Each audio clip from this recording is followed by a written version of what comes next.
Hello everyone, Dr. Shane here. This might be our last pre-lab video recorded lecture for the semester. So this is for calorimetry, the construction of a hot pack, and there are pre-lab questions up on the board, and I think I'm just going to go up there to explain them because I'd like to go through a little bit of the theory. Most of you, well, you may have seen this in lecture already, so this may just be reinforcement. So feel free to do whatever you want to do here. If you know what to do and you read the problems and you can just do them, go ahead and stop the video or just copy them down. Do whatever you want to do. Okay, let's pick up. So I'm going to go through the theory a little bit, and then I'm going to go through the experiment as well, just so that we have it. This is not a particularly difficult experiment to do, and we're actually going to measure the specific heat capacity of a Vienna sausage and see how well it compares to the known specific heat capacity of human flesh, which I think is given to you as 3.47 joules per gram degree Celsius. I think that's, well, whatever it is. You can look, it's in the manual what the accepted value for an average for human flesh. Now that's, something like this might be used for a simulation in an experiment where you don't obviously want to use human flesh, so we're using a processed meat product. I'm not going to use that here. I'm going to use a piece of aluminum because it's not quite as gross. Simple as that. So the first thing we're going to do in the experiment is cool the sausage with ice water for, I forget what it is, like 30 minutes. So what we're going to do, and I think you're going to use more than this, is put some ice into a beaker. I think it's a bigger beaker that you're using, and make sure you put some water in here because that gets rid of all the air pockets and is much more efficient in cooling. If you probably know that ice water. And you're gonna pack a lot more ice in here. I don't really have that much ice, but just to make the point for this simulation, is put your sausage in there and let it cool down to approximately 0 degrees Celsius for the initial temperature of the sausage. Okay. So I'll come back to the procedure later because that's fine. So you're gonna let it cool, and this is what we're actually gonna do, the measurements of temperature and time, and you'll have a stopwatch, but or some kind of clock. All right. So the theory.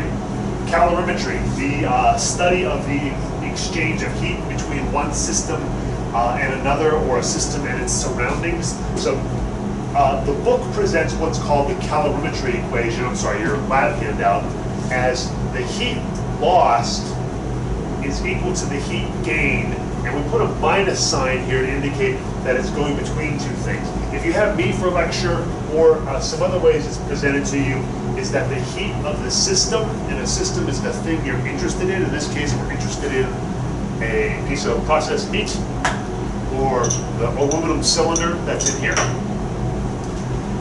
is equal to the opposite of the heat of the surroundings. And we're going to assume that the surroundings are the water contained inside this calorimeter. We assume that.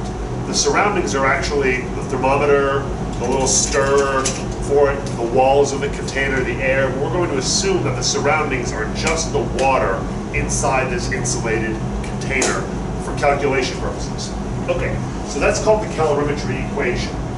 And what we're doing in this lab is measuring, or calculating, the specific heat capacity of an unknown object. And the two, I guess three actually, problems here center around two known substances that we have: aluminum, which is in here, and also copper. So the first pre-lab question is to go to your book. If you go to your OpenStax book and even a little search engine bar and type in specific heat capacity, a table will pop up. Excuse me. And will list the specific heat capacities of some common substances, some gases, some liquids, and then some solids. So you want the solids, obviously. And the units are joules per gram degree Celsius, because joule is our systematic or international system unit for heat, not calories. So look up the heat capacity for aluminum and for copper. Fine, they're not the same heat capacity, but what does that mean? What does that mean for where would you use aluminum and where would you use copper? It's more of an engineering question. If you have time and you're in your kitchen or walking around your house, what do you find in your house that's made out of aluminum? Especially things that you would heat and cool, maybe in the kitchen. And what things are made out of copper in your house, your kitchen, wherever, and why does heat capacity have anything to do with that? So that's just kind of a general question. Is there's a difference here? What practical differences are there between these two metals with respect to WRT, their ability to retain heat, or the opposite, to give off the heat that they have? So just kind of give a brief explanation for why those two numbers are different. Don't fret about that one too much. Okay, the second one and the third one are actually calculations where you're asked to find the specific heat capacity of two metal substances and then determine, are they either aluminum or copper? And just word to the wise, they may be neither. So if you do a calculation and go, well, that doesn't match up with these numbers, that doesn't mean you did it wrong necessarily. And I'll just give you the hint. I set up one of these to be pretty close to aluminum or copper, and then one of them not to be close to either one of them. Maybe that's giving away too much. So just don't be too concerned if your answer doesn't match up exactly with those. So before we just read all these problems, let's just set it up. Because I think it's easy to get lost in all this information. So the way we set it up, and I'm going to kind of go off of this one. And by the way, this is an example of the first law of thermodynamics. Energy, in this case it's heat energy, or excuse me, thermal energy or heat, is transferred between the system and the surroundings. So in both of these examples, and then in the example in the lab, instead of metal, it's going to be sausage, so you just substitute the appropriate subscripts. You're going to have, the equation is going to be the mass of the metal times the specific heat capacity of the metal times the change in temperature of the metal. Get out of the way so you can actually read that.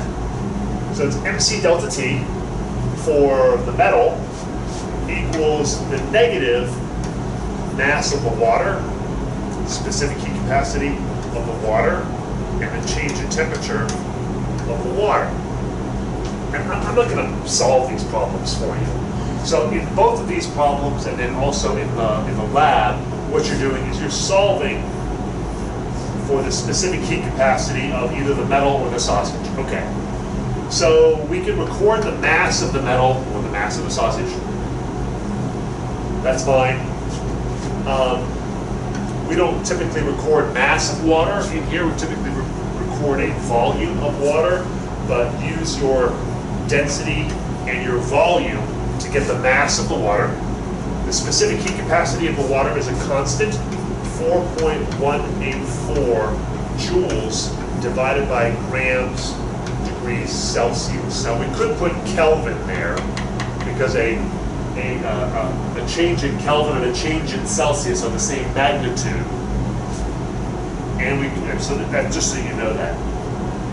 Okay, the rest of this is really mathematics. So you put in data here, here, and here, and here, and you solve the equation for specific heat capacity. A couple things.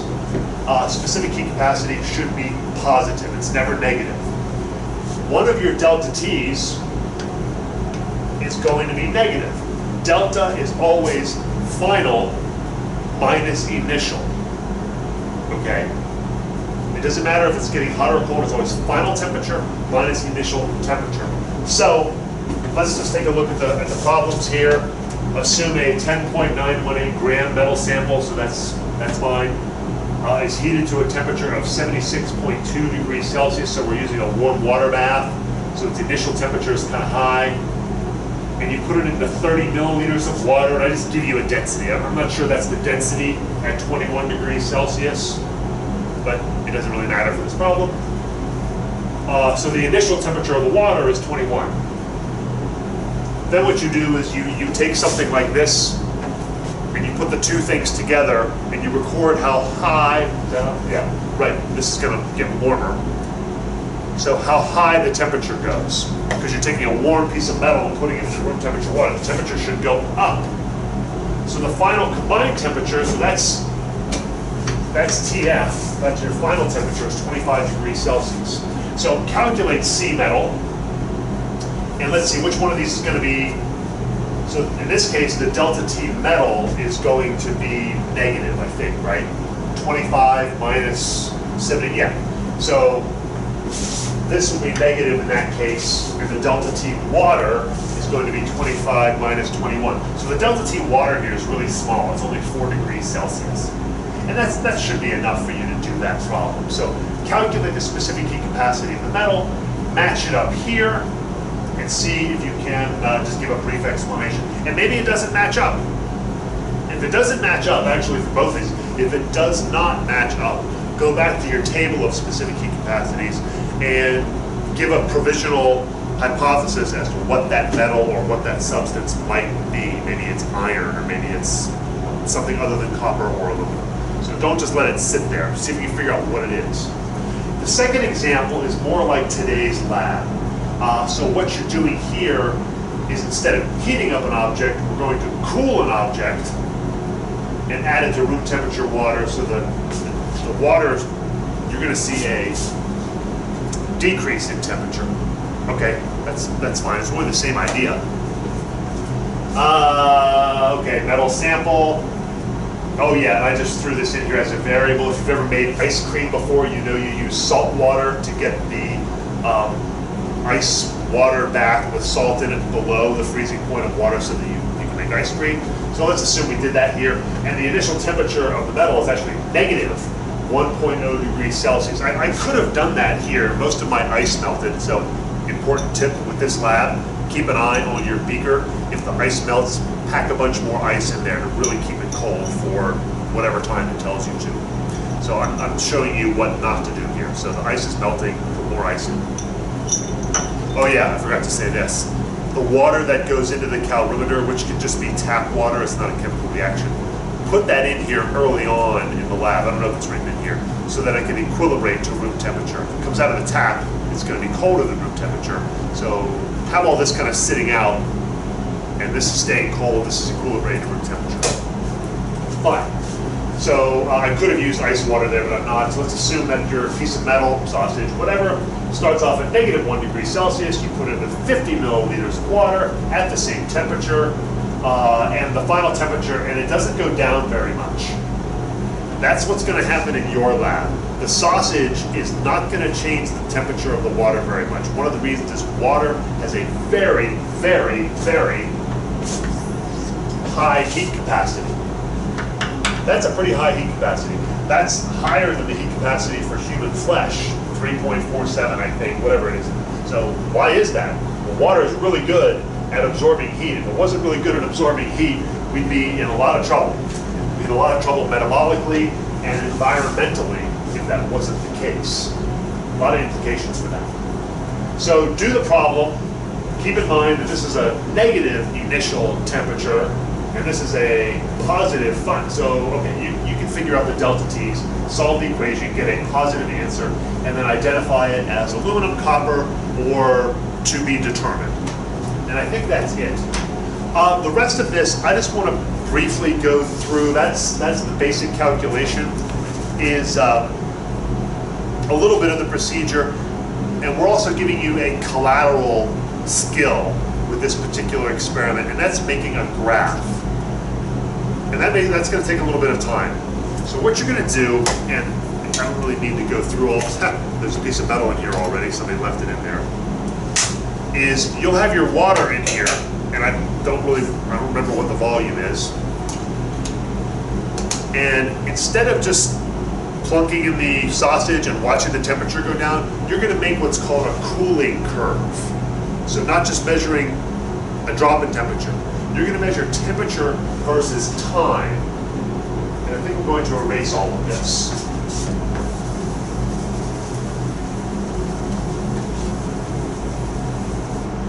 So it'll look like this. So you're going to put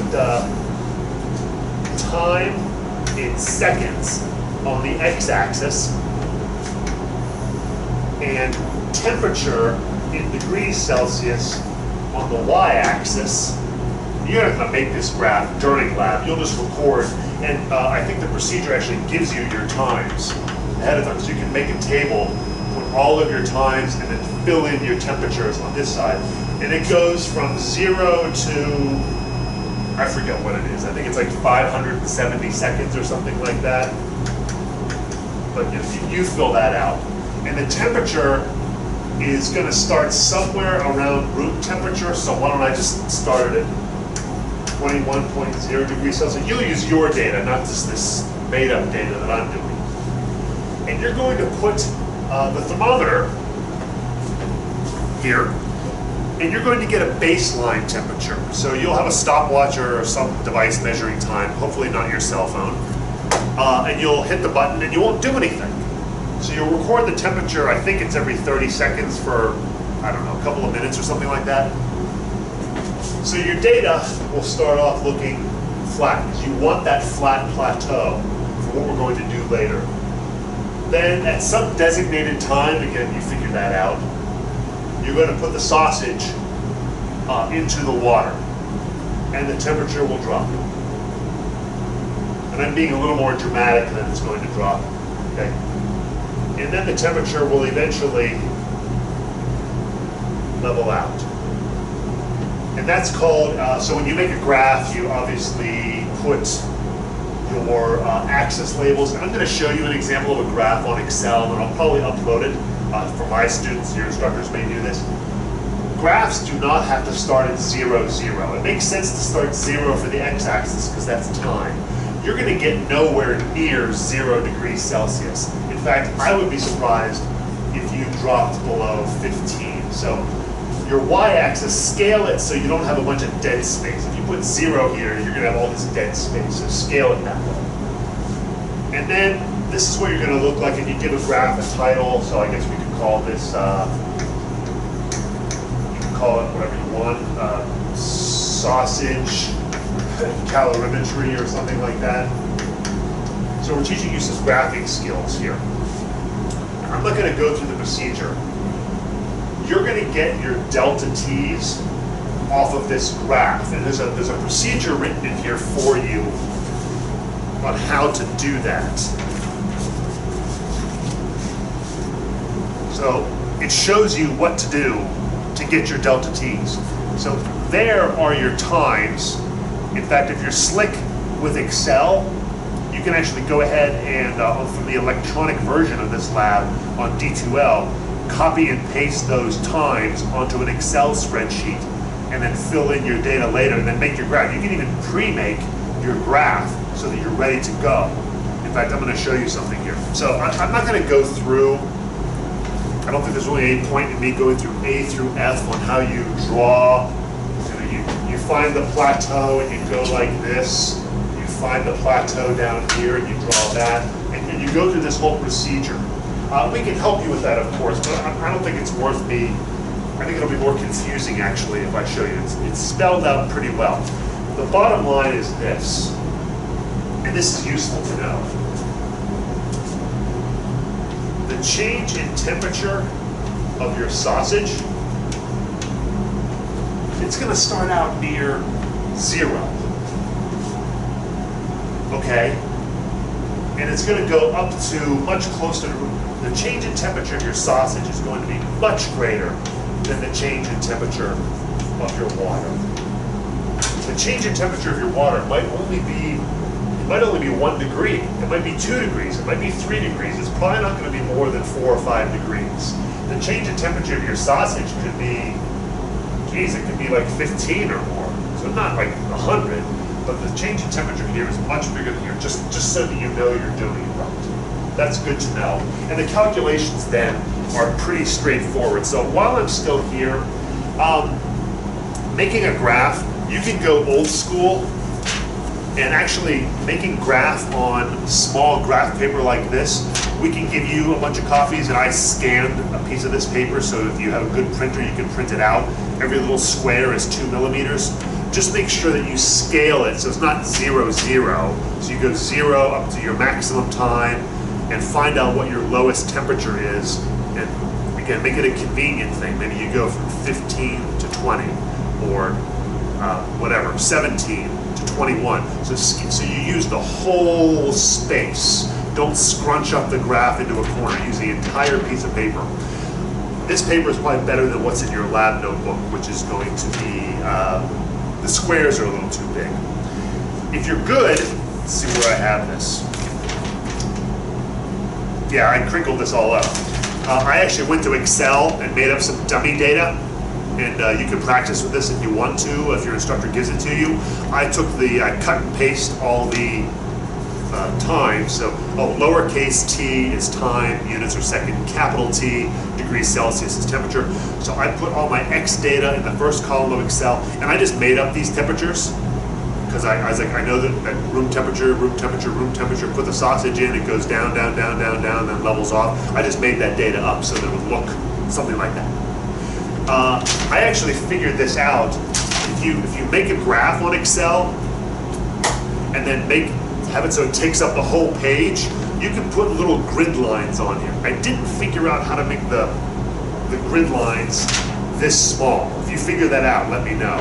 But if you can make a graph on Excel that's nice and big, then you can do this analysis. You can print it out and do it by hand on here.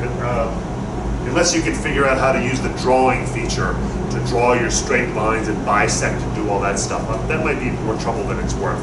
So you can make your graph on Excel and then print it and practice, if you wish, with this dummy data that I give you. I think that's it. Let me just look at the procedure. Sorry, I'm not really very well rehearsed on this one. The last thing I do want to mention, so you obtain a Vienna sausage, you wipe off all the excess moisture. I'll probably do that. You don't want to squeeze the moisture out because that fat that's in there is part of the heat capacity. Okay. Yeah, so you're letting it sit in there for 30 minutes. We'll have plenty of time. Okay. Yeah. So here's something. When your biggest source of error, so your observations, you always do before, during, after, what does the sausage look like, and all that stuff. Your biggest source of error is when you're ready to go. I'm just simulating. You don't use your fingers, probably. Well, I guess you can. Well, anyway.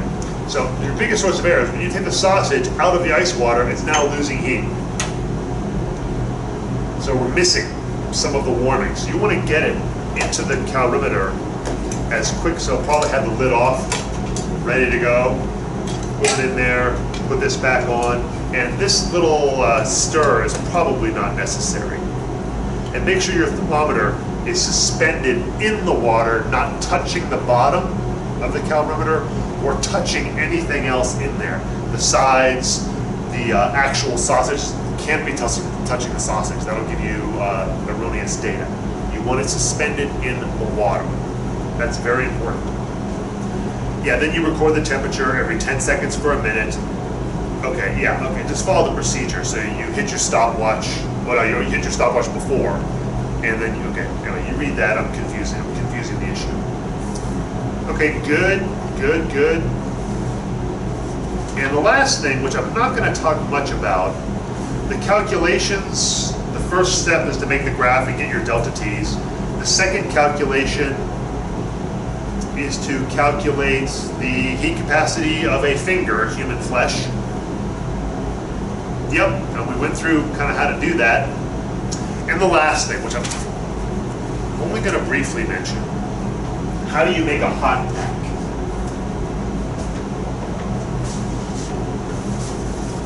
Hot packs and cold packs. If you've ever had an injury, you might have had one of those where you take this plastic device, you punch it, that basically just breaks a membrane and allows a gel, which is basically an aqueous gel, so it's water with some stuff in it to make it a gel, and a solid compound on the other side. So when they mix, it's either an exothermic reaction, hot pack, or an endothermic reaction, cold pack. So here we're looking at a hot pack, and it turns out that calcium chloride, it's safe. If you break the hot pack and spill it, it's not going to hurt you. Calcium chloride is pretty exothermic. In fact, you're given the value here that it is, we don't say heat, we call that enthalpy. Heat and enthalpy are the same thing under conditions of constant pressure. And we're in the room here, the pressure's not changing much, hopefully, unless we get a drastic weather change, but that's negligible. And you're told that it's negative 80.3 kilojoules per mole. Now, the lab's written slightly different than this, so that for every mole of calcium chloride that dissolves in water to give you calcium plus 2 and 2 chlorides, you get 80.3 kilojoules of heat. It's negative, so it's exothermic. You're going to use that value to calculate how many moles of calcium chloride you would need. And therefore, if you have moles of calcium chloride, you should be able to get grams. Once you have moles, okay. Moles into grams should be easy by now. And the last calculation, and again, this is how many grams would you need if you have a hot pack that has 500 milliliters of water, because you can convert that to a mass, to go from 32 degrees, so you have a cold hand, so you want to avoid hypothermia, up to 37.2 degrees Celsius, which I think is body temperature. So to avoid hypothermia. And the equation for that is given to you. So that's about all we're going to say. Is the equation to get the moles is right here, and you're going to use all the data that you used before. And I think that's all I'm going to say about it. It is a pretty large number of grams to get the hot pack to work, so you should get a pretty big number there. And I think that's it, folks. Okay, so that should be all there is to it. So do these calculations. That'll basically be a warm-up for the actual data here. Learn how to make graphs on Excel. Your backup, if it frustrates you, is to simply use graph paper and to make your graph on there and then get a straight edge, a ruler or something else to do the analysis there. And that's it. Good luck, and that may be the last video for the semester.